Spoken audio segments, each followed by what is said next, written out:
This is Wretched Radio with Todd Friel. Take it away, kid. 1-877-282-BEEP.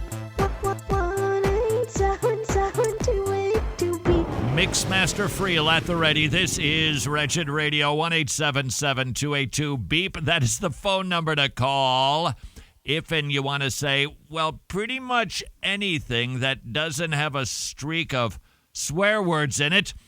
1-877-282-BEEP. Please try to be pithy. It allows Joey to take more naps if he doesn't have to edit. You can ask, question, comment, conundrum, snark, whatever. 1-877-282-BEEP. I've heard a Bible commentator state that because Adam had dominion over the earth, that he could control the weather. And because Jesus was the second Adam, that calming the seas and speaking to the storm were examples of his dominion and not necessarily because of his deity. Is this a false view of Adam's dominion, or is there some biblical basis for that? Yeah, I'm going to go with false on that one. I don't know who the commentator was. I think that's reading into a text and pulling out more than what is actually there, especially if that's a new teaching. I don't know that anybody has ever taught that. Remember, if somebody comes along thousands of years later and goes, hey, it can look clever, but that doesn't mean it's true. Did Adam have dominion before the fall? Yeah. I also think that we see in Genesis 9, God actually describing more of that dominion again. It's okay to eat meat. That we also see in nature, I think James 3 talks about this, that man has dominion over the animals, that we're just, that's what we have. They're naturally afraid of us. We are supposed to do what to the planet? We're supposed to get it under control. We're supposed to organize it. We're supposed to beautify it. We're supposed to subdue it. There's nothing in the text that would suggest that Adam had some sort of supernatural power. Jesus demonstrated a sign and wonder. There is nothing anywhere in the Bible that indicates that Adam was anything more than a human being. He simply hadn't sinned yet. Didn't take long. And so I think that that's imaginative. It's very, very clever. But there's a radical distinction between Jesus calming the waves. He was demonstrating that he wasn't Adam. That's the whole point of Romans 5. He's the better. Adam fell. Jesus didn't sin. Adam was a mere human being. Jesus is the better. He's the God-man. And so I would say that it's a false comparison, and it wouldn't be something that I would go about the business of teaching. Furthermore, I don't know the necessity of it. I would hate to think that the person is leading it to suggest that we also have the power to control the weather. I think we know of some false teachers who teach that idea. Would belief in gap theory be a heretical belief? I respect and listen to J. Vernon McGee's Through the Bible series, and I've recently read his Genesis commentary, in which he states that he believes the earth could be billions of years old, although he doesn't believe in evolution, and that there was a pre-Adamic creature that lived and laid waste to the land, which is the reason the earth was void and the reason that Adam needed to replenish the earth, just like God commanded Noah to replenish the earth after the flood. Can you shed some light on whether this is really a biblical teaching or if it's just a speculation? Let me suggest two things from your comments, sir. Number one, that doesn't make J. Vernon McGee a heretic.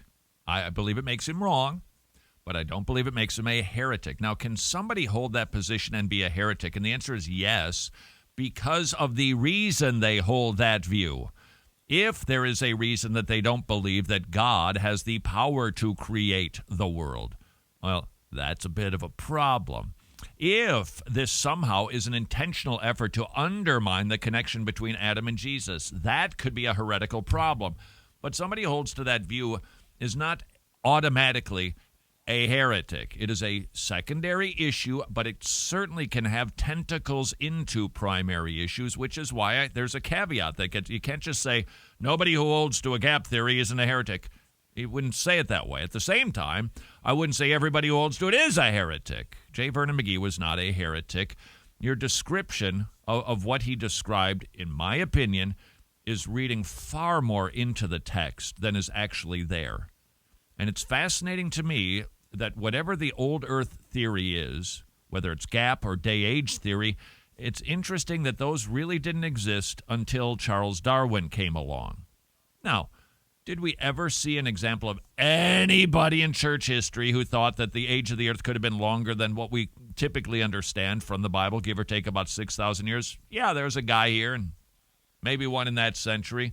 Overall, the church understood that the earth is relatively, at least compared to evolutionary terms, is relatively young until Charles Darwin came along. And it seems to me the motivation for many is to somehow harmonize historical science with the Bible. Remember, historical science is no science at all. It doesn't even meet its own criterion standards, that it is observable, reproducible, and it is something that you can do in a laboratory and go, there, see, I just did that.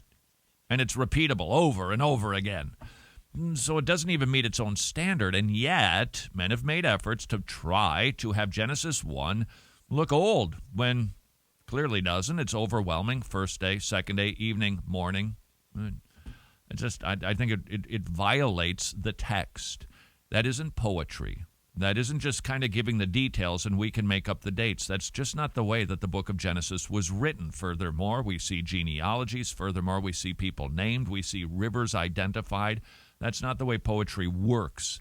Genesis should be understood literally. Now, here's the second issue with what you brought up regarding the pre-Adamic race. How did they die? Why did they die? Here's the big rub. And I really think this is probably the biggie, if not definitely top three. How do we explain death before Adam? Because the Bible tells us how death entered the world through one man, Adam. Now, if there was death prior to Adam, it violates that text. Furthermore, it makes God responsible for death and not Adam. And that's a big problem. So J. Vernon McGee, not a heretic. With all due respect, just believe that the fellow is wrong. Want to read more about this? Answers in Genesis is the place to go. So if we are trying to save babies, which I agree that we should, is a baby in the womb when it is aborted goes to heaven. So if we save babies that possibly could grow up and reject the gospel, and they could end up as adults going to hell. So what's more important, evangelizing and investing in evangelizing ministries or investing in pro-life ministries? That question gets asked surprisingly a lot. So let me phrase it a couple of different ways for you, young man.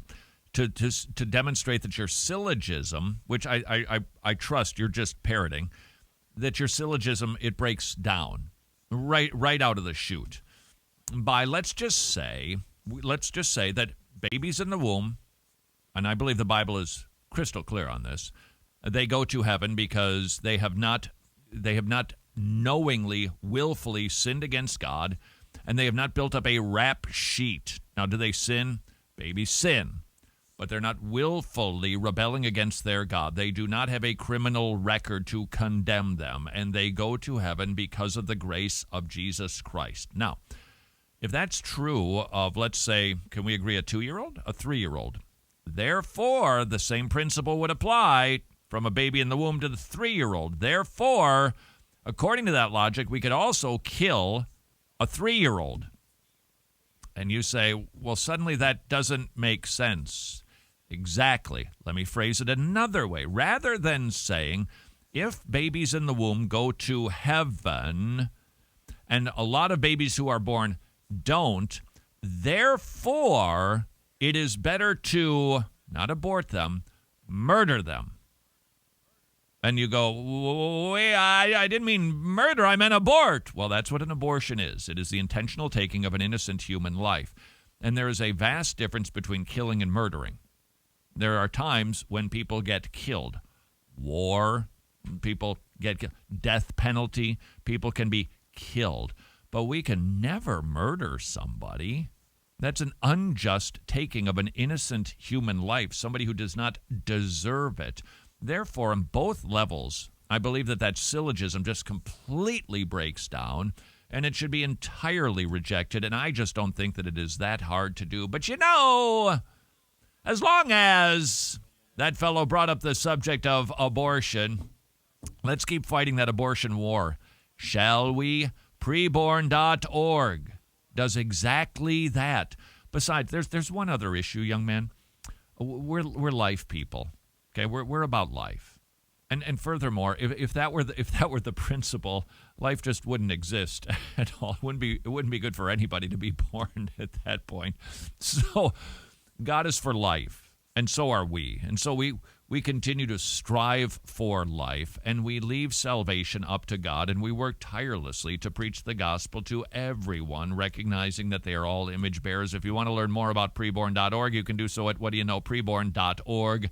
They do free ultrasounds, which you provide, but they also preach the gospel to the mommies. This is Wretched Radio.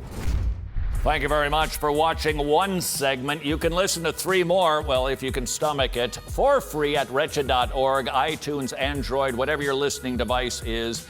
If you have a plate in your head, you can pick up the program from anywhere around the world, thanks to the ongoing monthly support of our gospel partners.